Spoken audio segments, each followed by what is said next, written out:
The Complete Personal Memoirs of Ulysses S. Grant, Chapter 8, Advance on Monterrey, The Black Fort, The Battle of Monterrey, Surrender of the City. The advance from Camargo was commenced on the 5th of September. The army was divided into 4 columns, separated from each other by 1 day's march. The advance reached Saralvo in 4 days and halted for the remainder of the troops to come up. By the 13th, the rear guard had arrived, and the same day the advance resumed its march, followed, as before, a day separating the divisions. The forward division halted again at Marin, 24 miles from Monterrey. Both this place and Saralvo were nearly deserted, and men, women, and children were seen running and scattering over the hills as we approached. But when the people returned, they found all their abandoned property safe, which must have given them favorable opinion of Los Gringos, the Yankees. From Marin, the movement was in mass. On the 19th, General Taylor, with his army, was encamped at Walnut Springs, within 3 miles of Monterrey. The town is on a small stream coming out of the mountain pass, and is backed by a range of hills on moderate elevation. To the north, between the city and Walnut Springs, stretches an extensive plain. On this plain, and entirely outside of the last houses of the city, stood a strong fort, enclosed on all sides, to which our army gave the name of Black Fort. Its guns commanded the approaches to the city to the full extent of their range. There were 2 detached spurs of hills or mountains to the north and northwest of the city, which were also fortified. On one of these stood the bishop's palace. The road to Saltillo leaves the upper or western end of the city under the fire of the guns from these heights. The lower or eastern end was defended by 2 or 3 small detached works, armed with artillery and infantry. To the south was the mountain stream before mentioned, and the back of that range of foothills. The plaza in the center of the city was the citadel, properly speaking. All the streets leading from it were swept by artillery, cannon being entrenched behind temporary parapets. The housetops near the plaza were converted into infantry fortifications by the use of sandbags for parapets. Such were the defenses of Monterrey in September 1847. General Ampudia, with a force of certainly 10,000 men, was in command. General Taylor's force was about 6,500 strong, in 3 divisions, under Generals Butler, Twiggs, and Worth.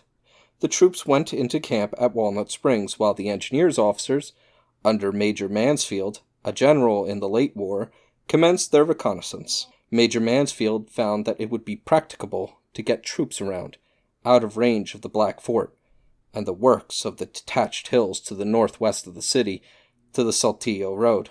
With this road in our possession, the enemy would be cut off from receiving further supplies, if not from all communication with the interior. General Worth, with his division somewhat reinforced, was given the task of gaining possession of the Saltillo road, and of carrying the detached works outside the city, in that quarter. He started on his march early in the afternoon of the 20th. The divisions under Generals Butler and Twiggs were drawn up to threaten the east and north sides of the city and the works of these fronts, in support of their movement under General Worth. Worth's was regarded as the main attack on Monterrey, and all other operations were in support of it. His march this day was uninterrupted, but the enemy was seen to reinforce heavily about the bishop's palace and the other outside fortifications on their left. General Worth reached a defensible position just out of the range of the enemy's guns on the heights northwest of the city, and bivouacked for the night. The engineers' officers with him, Captain Sanders and Lieutenant George G. Meade, afterwards the commander of the victorious National Army at the Battle of Gettysburg, made a reconnaissance to the Saltillo road under cover of night. During the night of the 20th, General Taylor had established a battery consisting of 2 24-pounder howitzers and a 10-inch mortar, at a point from which they could play upon Black Fort. A natural depression in the plain, sufficiently deep to protect men standing in it from the fire from the fort, was selected and the battery established on the crest nearest the enemy. The 4th Infantry, then consisting of but 6 reduced companies, was ordered to support the artillerists while they were entrenching themselves and their guns. I was regimental quartermaster at the time and was ordered to remain in charge of camp and the public property at Walnut Springs. It was supposed that the regiment would return to its camp in the morning. The point for establishing the siege battery was reached, and the work performed without attracting the attention of the enemy. At daylight the next morning, fire was opened on both sides and continued with, what seemed to me at that day, great fury. My curiosity got the better of my judgment, and I mounted a horse and rode to the front to see what was going on. I had been there but a short time when an order to charge was given, and lacking the moral courage to return to camp, where I had been ordered to stay, I charged with the regiment as soon as the troops were out of the depression they came under the fire of the Black Fort. As they advanced, they got under fire from batteries guarding the east, or lower, end of the city, and of musketry. About 1/3 of the men engaged in the charge were killed or wounded in the space of a few minutes. We retreated to get out of fire, not backward, but eastward and perpendicular to the direct road running into the city from Walnut Springs. I was, I believe, the only person in the 4th Infantry in the charge who was on horseback. When we got to a lace of safety, the regiment halted and drew itself together, what was left of it. The adjutant of the regiment, Lieutenant Hoskins, who was not in the robust health, found himself very much fatigued from running on foot in the charge and retreat, and, seeing me on horseback, expressed a wish that he could be mounted also. I offered him my horse, and he accepted the offer.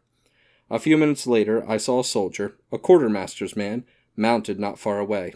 I ran to him, took his horse, and was back with the regiment in a few minutes. In a short time we were off again, and the next place of safety from the shots of the enemy that I recollect of being in was a field of cane or corn to the northeast of the lower batteries. The adjutant to whom I had loaned my horse was killed, and I was designated to act in his place. The charge was ill-conceived, or badly executed. We belonged to the brigade commanded by Lieutenant Colonel Garland, and he had received orders to charge the lower batteries of the city, and carry them if he could without too much loss, for the purpose of creating a diversion in favor of Worth, who was conducting the movement which it was intended should be decisive. By a movement by the left flank, Garland could have led his men beyond the range of fire from the Black Fort and advanced towards the northeast angle of the city, as well covered from fire as could be expected. There was no undue loss of life in reaching the lower end of Monterrey, except that sustained by Garland's command. Meanwhile, Quitman's brigade, conducted by an officer of engineers, had reached the eastern end of the city, and was placed under cover of the houses without much loss. Colonel Garland's brigade also arrived at the suburbs, and, by the assistance of some of our troops that had reached housetops from which they could fire into a little battery covering the approaches to the lower end of the city, the battery was speedily captured, and its guns were turned upon another work of the enemy. An entrance into the east end of the city was now secured, and the houses protected our troops so long as they were inactive. On the west, General Worth had reached the Saltillo road, after some fighting but without heavy loss. He turned from his new position and captured the forts on both heights in that quarter. This gave him possession of the upper or west end of Monterrey.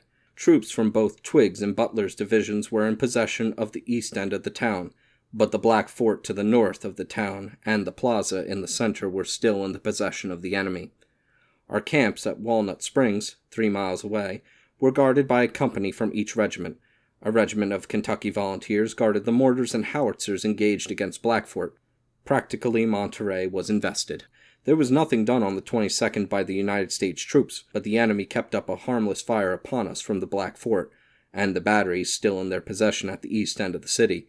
During the night they evacuated these, so that on the morning of the 23rd we held undisputed possession of the east end of Monterrey.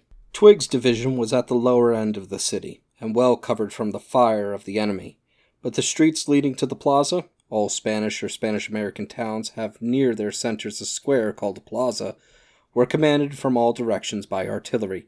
The houses were flat-roofed, and but 1 or 2 stories high, and about the plaza the roofs were manned with infantry, the troops being protected from our fire by parapets made of sandbags. All advances into the city were thus attended with much danger. While moving along the streets, which did not lead to the plaza, our men were protected from the fire, and from the view of the enemy except at the crossings. But at these a volley of musketry and a discharge of grape-shot were invariably encountered. The 3rd and 4th regiments of infantry made an advance nearly to the plaza in this way, and with heavy loss. The loss of the 3rd Infantry in commissioned officers was especially severe. There were only 5 companies of the regiment, and not over 12 officers present, and 5 of these officers were killed. When within a square of the plaza, this small command, 10 companies in all, was brought to a halt. Placing themselves under cover from the shots of the enemy, the men would watch to detect a head above the sandbags on the neighboring houses. The exposure of a single head would bring a volley from our soldiers. We had not occupied this position long when it was discovered that our ammunition was growing low. I volunteered to go back to the point we had started from, report our position to General Twiggs, and ask for ammunition to be forwarded. We were at this time occupying ground off from the street, in the rear of the houses. My ride back was an exposed one.